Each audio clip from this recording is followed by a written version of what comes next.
Assalamualaikum warahmatullahi wabarakatuh. Kita ketemu di materi kedua, yaitu pengantar epidemiologi di mata kuliah keperawatan komunitas 1. Baik, kita langsung saja. Apa itu epidemiologi? Sebelum saya akan menjelaskan kenapa kita harus mempelajari epidemiologi ini dalam mata kuliah keperawatan komunitas 1 ini. Baik, epidemiologi kalau kita lihat dari pengertian secara bahasa, ini adalah berasal dari bahasa Yunani, yaitu terdiri dari epi, demos, dan logia, yang artinya adalah tentang penduduk dan ilmu. Sehingga kalau diartikan, ini adalah suatu ilmu pengetahuan yang mempelajari tentang penduduk di suatu wilayah, ya, bagaimana distribusi frekuensinya, lalu bagaimana determinan dari suatu masalah kesehatan pada penduduk atau populasi tertentu yang tujuannya adalah mengupayakan pencegahan dan penanggulangan masalah kesehatan yang terjadi pada penduduk di suatu wilayah tersebut, ya. Jadi apabila kita simpulkan apa itu epidemiologi, yaitu ilmu yang mempelajari, menganalisis, dan berusaha memecahkan berbagai masalah kesehatan yang berhubungan dengan suatu kelompok atau suatu penduduk tertentu, ya.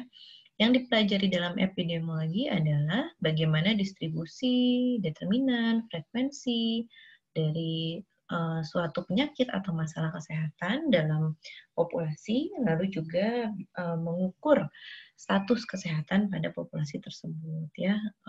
Lalu epidemiologi ini juga bisa menjawab bagaimana hubungan dari faktor-faktor yang mempengaruhi masalah kesehatan tersebut atau penyakit,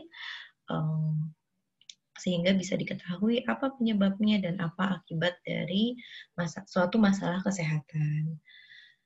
Ya, di sini ada beberapa istilah yang bisa kita ketahui ya dalam epidemiologi. Intinya adalah epidemiologi itu suatu ilmu yang mempelajari bagaimana mencegah terjadinya masalah pada kesehatan masyarakat. Di dalamnya yang dipelajari adalah penyakit, ya, atau status kesehatan. Frekuensi ini adalah jumlah dari suatu masalah kesehatan dalam populasi. Lalu ada determinan, artinya adalah faktor yang mempengaruhi dari distribusi atau penyebaran penyakit dalam suatu wilayah atau dalam suatu populasi, ya. Lalu metode adalah proses yang digunakan untuk dalam epidemiologi untuk mengetahui bagaimana frekuensinya, bagaimana distribusi dari masalah penyakit, dan juga apa penyebab dari suatu masalah dalam populasi. Kalau populasi ini pengertiannya adalah suatu sekumpulan manusia atau sekumpulan penduduk yang tinggal di wilayah tertentu atau mempunyai minat yang sama, ya. Oke, lanjut. Ini adalah 3 hal pokok dalam pengertian epidemiologi, ya. Ini sudah dijelaskan tadi, ada frekuensi. Frekuensi ini adalah menghitung kuantitas atau besarnya kejadian masalah, ya. Misalkan pada COVID-19, berapa frekuensinya, berapa jumlah orang yang terkena virus COVID-19. Itu adalah frekuensi dari masalah COVID-19. Lalu distribusi ini adalah bagaimana penyebarannya, ya, berapa tergantung dari tempat dan juga waktunya, ya. Kita mau melihatnya di mana untuk distribusi penyakit ini. Lalu determinan adalah faktor yang mempengaruhi atau berhubungan atau memberi risiko terhadap terjadinya masalah, ya. Misal pada COVID-19 lagi, apa sih determinan dari COVID-19? Determinannya adalah yang beresiko adalah tidak memakai masker, misalkan, lalu tidak menjaga jarak. Itu adalah determinan-determinan yang dapat menyebabkan atau yang beresiko terhadap terjadinya penyakit COVID-19 tersebut. Lalu di sini ada distribusi penyakit, yaitu suatu studi epidemiologi yang mempelajari bagaimana pola penyebaran penyakit, kecenderungan, dan dampak penyakit. Nah, ini masih di contoh COVID-19 tadi, ketika ada suatu penyakit, apalagi penyakit yang baru ya, lalu epidemiolog itu mereka mempelajari bagaimana sih pola penyebaran penyakitnya, kecenderungannya terjadi di populasi apa, lalu dampaknya terhadap kesehatan itu seperti apa. Nah, ini yang disebut dengan epidemiologi deskriptif ya, yang mempelajari bagaimana distribusi dari penyakit tersebut ya. Apabila distribusi penyakitnya merata di seluruh wilayah, ini yang nanti kita akan pelajari kenapa disebut pandemi, ada juga endemi ya, dan lain sebagainya. Oke, nah, tadi kalau kita bicara distribusi penyakit, ini bagaimana penyebaran, kecenderungan, dan dampak yang disebut sebagai epidemiologi deskriptif. Untuk mendeskripsikan suatu masalah kesehatan harus menjawab keempat pertanyaan ini ya. Apa penyakitnya, siapa yang bisa tertular, di mana terjadinya, dan kapan. Gitu ya. Nah, epidemiologi deskriptif ini harus bisa menjawab 4 pertanyaan ini, ya, di mana ada 3 variabel yang membangun epidemiologi deskriptif ini, yaitu variabel orang, tempat, dan waktu, ya, karena kita mau melihat bagaimana penyebarannya dan berapa lama, siapa yang terjangkit penyakit tersebut, tempatnya di mana, lalu waktunya berapa lama. Lalu ada juga selain distribusi penyakit, ada juga determinan penyakit, yaitu faktor-faktor yang diduga mempunyai hubungan dengan kejadian penyakit. Yang disebut juga epidemiologi analitik ya. Jadi kalau kita lihat dari pengertiannya, analitik ini adalah suatu analisa, suatu kemampuan untuk menganalisa faktor-faktor apa yang kira-kira menjadi penyebab dari kejadian penyakit, sehingga hasil akhirnya kita bisa mengetahui apa sih yang sebenarnya memang merupakan determinan atau faktor-faktor yang memiliki hubungan dengan penyakit tersebut. Oke, kita lanjut di sini peran epidemiologi.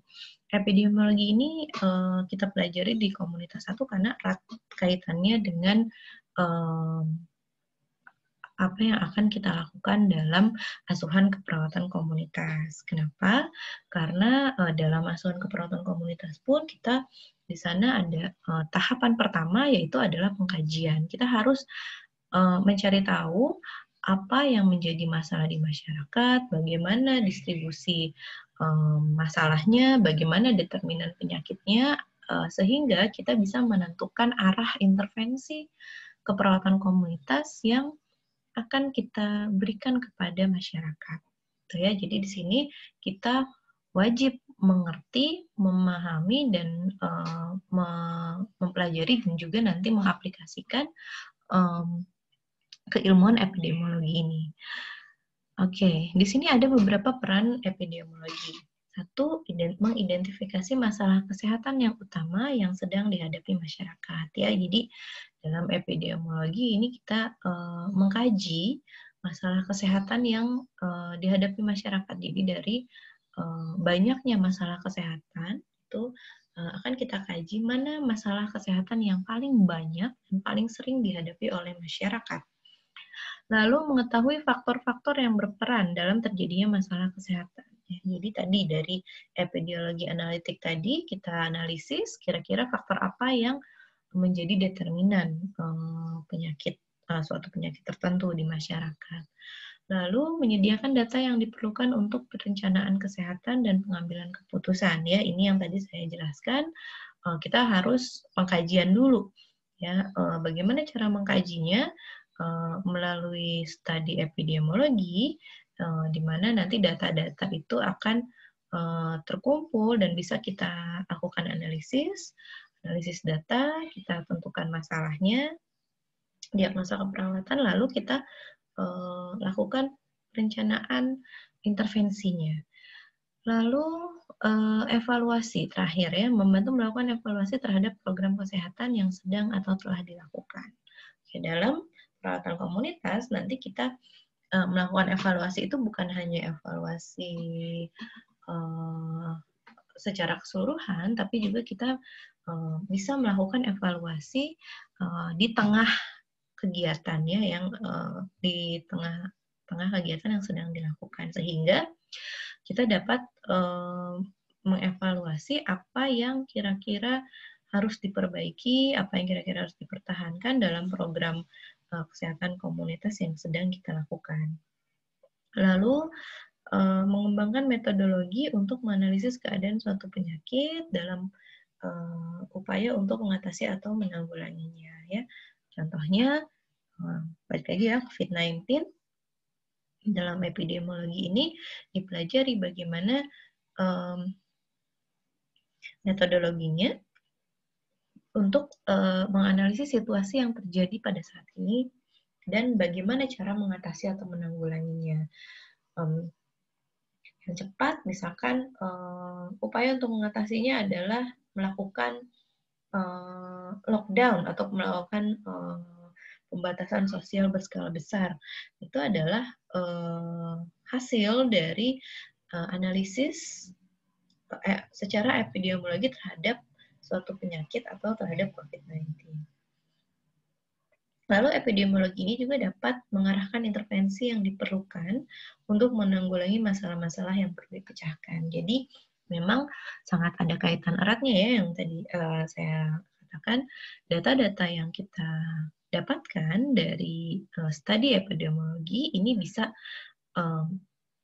mengarahkan intervensi apa yang dapat kita lakukan untuk memecahkan masalah kesehatan yang ada di masyarakat tersebut.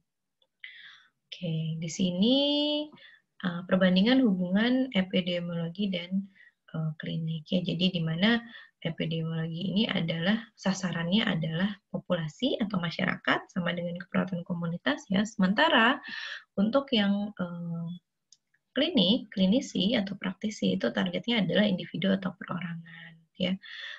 Di mana di sini tahap-tahapnya yang dilakukan ada pengkajian pasti ya, lalu pencegahan, dievaluasi, ini secara epidemiologi, tapi kalau yang kita lakukan kita tetap berpatokan pada tahapan asuhan keperawatan. Oke, sekarang kita akan belajar proses dari epidemiologi. Diawali dengan adanya proses sehat dan sakit yang dialami oleh manusia. Ya, di tiap zaman itu ternyata berbeda proses sehat dan sakitnya. Zaman dahulu itu manusia menjadi sakit karena adanya cuaca yang buruk ya. Lalu semakin berkembang dikenal ada zaman Pasteur atau di sini adalah zaman di mana ilmu pengetahuan semakin meningkat ya, terus juga dibangun laboratorium untuk meneliti penyakit. Nah, ini muncullah ada etiologi, ternyata manusia sakit itu karena adanya mikrobiologi, karena adanya organisme-organisme yang kecil ya, mikroorganisme yang dapat menyebabkan sakit. Lalu pada zaman modern ini ternyata mikroorganisme ini juga salah satu determinan yang dapat menyebabkan menjadi sakit adalah bagaimana interaksi manusia dengan lingkungan. Oke, di sini ada beberapa tokoh epidemiologi ya yang bisa kita ketahui. Nah, Strategi pencapaian tujuan epidemiologi di sini ada surveillance atau pengkajian sebenarnya ya, survei, dan setelah disurvei ada dilakukan penelitian secara epidemiologi. Jadi bagaimana kita mengetahui tadi penyebab, terus bagaimana kita mengetahui determinan-determinan, yang harus dilakukan adalah kita melakukan penelitian. Makanya dalam kalau kita mau mempelajari lebih lanjut ilmu epidemiologi itu kita harus kuat dalam riset atau dalam biostatistik, gitu ya. Tapi kalau misalkan di komunitas ini hanya basic-basicnya saja dalam biostatistik yang perlu kita kuasai ya untuk melakukan surveillance. Oke, di sini tadi kita udah peran epidemiologi ini dalam pelayanan kesehatan sebenarnya tidak terlalu berbeda ya. Hanya di sini perannya untuk mencegah metode mencari sebab sama menegakkan diagnosa, mengukur kebutuhan yang ada yang akan datang. Lalu mungkin akan adanya perubahan arah perawatan karena diketahui apa penyebab dari suatu masalah kesehatan, dan merencanakan kegiatan, menganalisis bagaimana status demografi. Ini kita sudah pernah bahas ya di mata kuliah lalu yang di IKM, adanya morbiditas dan mortalitas dan bagaimana cara menghitungnya. Ini juga masuk dalam epidemiologi.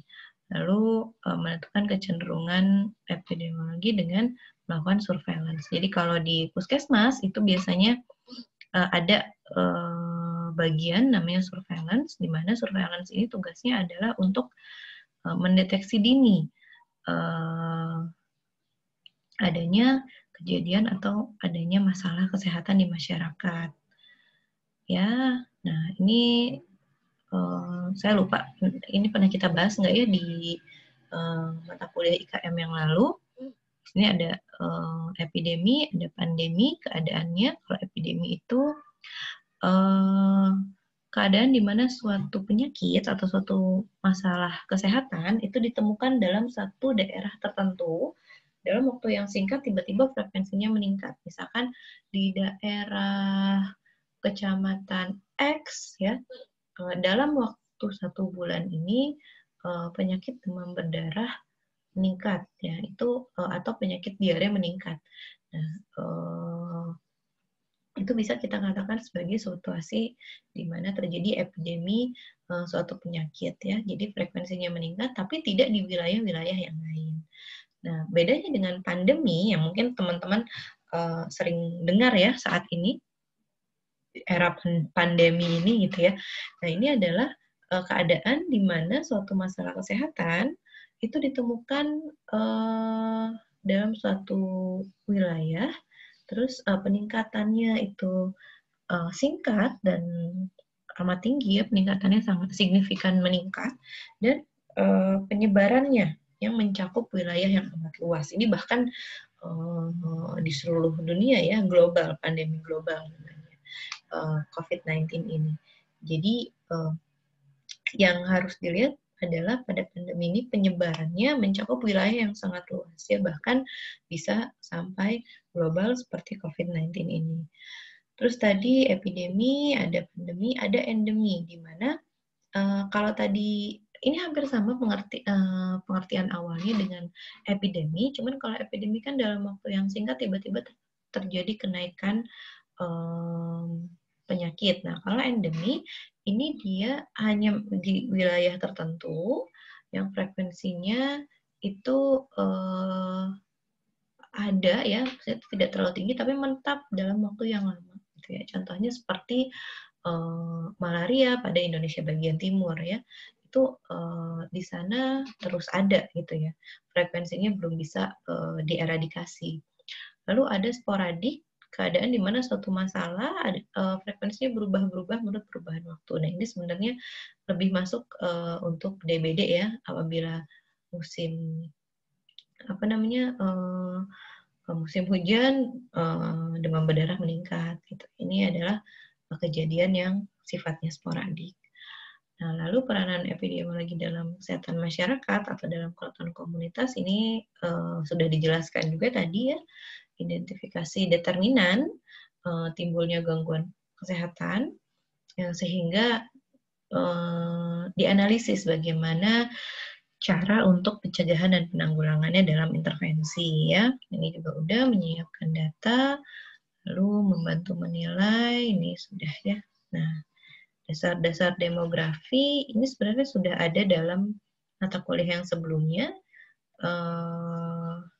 Demografi ini artinya kependudukan ya, merupakan studi statistik mengenai populasi manusia, khususnya pada ukuran dan kepadatan distribusi dan statistik vital. Lalu alat-alatnya ada ini, rate ini adalah untuk menunjukkan banyaknya peristiwa ya, ada angka yang kasar, ada yang angka spesifik. Nah, bedanya apa? Bedanya di membagi jumlahnya. Kalau rata-rata kasar ini pembaginya jumlah populasi keseluruhan ya, lengkap. Jadi bukan hanya yang memiliki masalah tertentu, tapi kalau kita hanya mau melihat bagaimana kejadian pada kelompok penduduk tertentu, misalkan pada lansia, nah ini bisa dikatakan specific rate. Ini rasio adalah perbandingan dari dua variabel, misalkan adalah rasio jenis kelamin perempuan dan laki-laki misalnya. Lalu ada proporsi, ini juga ini cara menghitungnya saya sudah pernah mengajarkan ya. Lalu ada proporsi, ini yang menyatakan nilai relatif hasil perbandingan yang biasanya dinyatakan dalam per 100 atau per 1000 ya. Misalkan di sini adalah proporsi penduduk yang tinggal di perkotaan dengan yang tinggal di pedesaan pada tahun 2000 adalah 42% ya. Maksudnya adalah yang tinggal di daerah perkotaan 42 orang dari 42 dari 100 orang tinggal di perkotaan, maksudnya gitu ya. Lalu ada konstanta, ini adalah bilangan tetap ya, biasanya fungsinya untuk pengkali atau memperjelas hasil pengukuran. Ya, biasanya dinyatakan dengan K ini ya. Lalu ada 3 komponen dalam demografi, ini juga kita sudah mempelajari bagaimana cara menghitungnya. Ada fertilitas, angka kelahiran, mortalitas, angka kematian, dan perpindahan. Ya. Jadi jumlah penduduk, nanti kita akan menghitung ya dalam pengkajian keperawatan komunitas, itu biasanya jumlahnya dinamis ya, dinamika jumlah penduduk ini dipengaruhi oleh 3 komponen ini. Adanya kelahiran berarti menambah, adanya mortalitas, adanya kematian berarti berkurang, dan adanya perpindahan juga bisa mungkin bertambah, mungkin berkurang. Ya, ini bisa dilihat lagi kuliahnya di semester yang lalu. Di sini ada sumber data demografi, ini sebenarnya pengkajian ya, bagaimana nanti teman-teman melakukan pengkajian dalam keperawatan komunitas. Jawabannya adalah ya ini, teman-teman juga harus melakukan yang namanya sensus ya, door to door, pintu ke pintu, mengkaji bagaimana keadaan tiap-tiap keluarga dalam masyarakat gitu ya. Jadi kita akan mengadakan sensus. Nah, ini yang mungkin agak sulit dalam situasi pandemi ini ya. Lalu di situ juga ada form yang harus diisi dan survei. Jadi bukan hanya kita mendatangi, kita juga melihat bagaimana kondisi lingkungan, namanya windshield survey. Nanti di pengkajian mungkin kita akan, di pengkajian komunitas kita akan lebih dalam membahas apa saja yang harus kita survei dalam pengkajian asuhan keperawatan komunitas ini.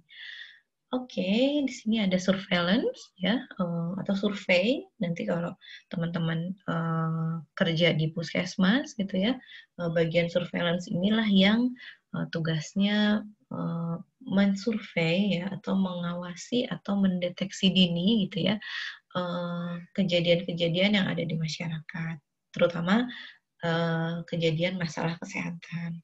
Nah, ruang lingkup dari surveillance ini tergantung tempatnya. Kalau surveillance-nya ada di puskesmas ya, ada di masyarakat, berarti adalah surveillance epidemiologi dalam masyarakat ya. Melakukan sensus, registrasi, dan juga survei. Apabila surveillance-nya ini berada di rumah sakit, berarti surveillance penduduk epidemiologi di rumah sakit gitu ya. Seperti apa? Seperti misalkan bagaimana keadaan rumah sakitnya, siapa saja penghuni di rumah sakitnya, bagaimana dinamika jumlah penduduk yang ada di rumah sakit dan lain sebagainya. Lalu penerapan surveillance ya, ini ada masalah morbiditas dan mortalitas, gizi, demografi, pelayanan kesehatan ya, ini yang bisa dikaji. Lalu surveillance epidemiolog ini meliputi masalah kesehatan yang menular maupun yang tidak menular. Kegunaannya apa? Ini hampir sama dengan kegunaan atau peran epidemiologi, karena surveillance ini adalah caranya kita melakukan studi epidemiologi untuk pengambilan data. Ya. Oke, di sini dilihat kegiatan surveillance adalah pengumpulan data yang tadi bisa dari door to door, bisa juga kalau saking banyaknya petugas surveillance-nya hanya sedikit, bisa juga menyebar kuesioner ya. Data yang terkumpul ini diolah, dianalisis, dan diinterpretasi. Apa yang menjadi masalah, apa yang menjadi diagnosa utama di masyarakat. Setelah itu ditentukan masalahnya, ditentukan diagnosa perawatannya, lalu ditentukan bagaimana perencanaannya, program apa yang akan dilakukan dalam menanggulangi masalah kesehatan yang ada di masyarakat tersebut. Setelah menetapkan itu, baru dilakukan diseminasi atau penyebarluasan informasi bahwa kita menemukan masalah lalu apa yang akan dilakukan oleh tenaga kesehatan tersebut ya, oleh perawat komunitas tersebut. Baik, sekian untuk materi. Mudah-mudahan jelas ya terkait bagaimana epidemiologi ini berperan dalam keperawatan komunitas. Saya memang tidak sampai mendalam membahas tentang bagaimana cara menghitungnya, itu nanti bisa dilihat di perkuliahan yang lalu. Nanti kita akan juga membahas lebih dalam pada pertemuan yang membahas terkait pengkajian komunitas. Sekian, sampai di sini materi minggu kedua ini. Terima kasih atas perhatiannya. Wassalamualaikum warahmatullahi wabarakatuh.